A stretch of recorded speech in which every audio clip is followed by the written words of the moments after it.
All right, so see, we have already discussed different situations in case of velocity time graph. So what kind of graph we get when the object is moving at uniform velocity? We have already seen that what kind of graph we get when we talk about an object moving with uniform accelerated motion. Okay. Now let's see that what happens when the velocity of an object decreases with time. Okay.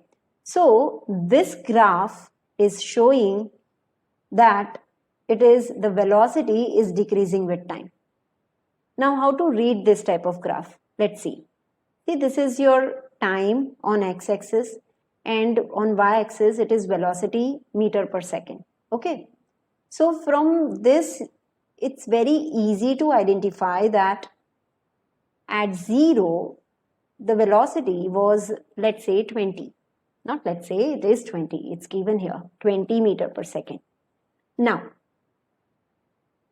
here, as the time is passing, you can see this is coming down. It means that if you take the coordination point, if you go from one here upward and from here towards the y-axis, this will be the coordination point, okay, somewhere here. And this coordination point will tell you that this is the velocity of that particular object, right? Similarly, if for 2 it is this, then as the time is passing, it is going downward, right?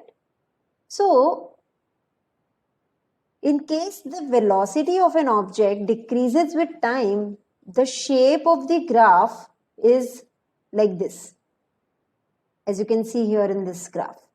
Okay, it is going downward in this direction.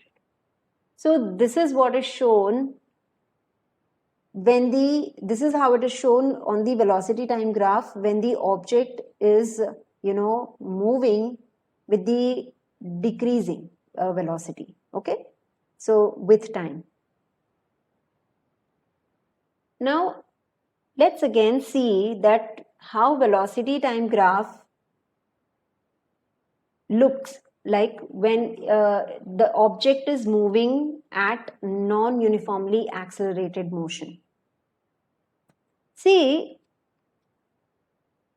we have seen the velocity time graph in case of uniform motions, but in case of non-uniform accelerated motion, this velocity time graph, they can have different type of shapes. Okay, so we have already seen one with decreasing velocity.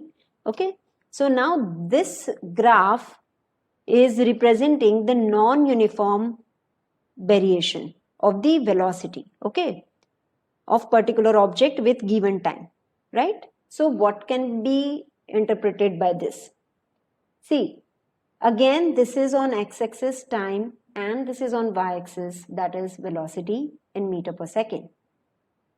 From 0 to this particular point, you can see that the velocity is increasing. See, it is going upward.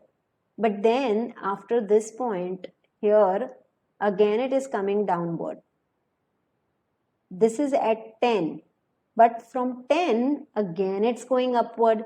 It means just like, when you are driving at particular point in time, you can increase your speed, but suddenly because of some obstacles, you have to decrease your speed. And then again, you get the clear road and you increase your speed. Okay, so this is how, we can show this. We can show this non-uniformly accelerated motion. See, the object is accelerating, okay, but it is not accelerating in uniform manner.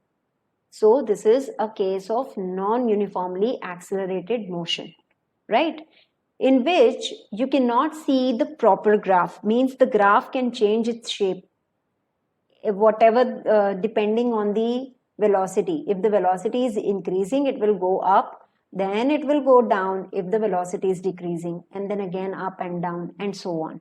So we can say that for non-uniformly accelerated motion, the velocity time graph can have any shape. Okay, so from this you can get that it can be of any shape.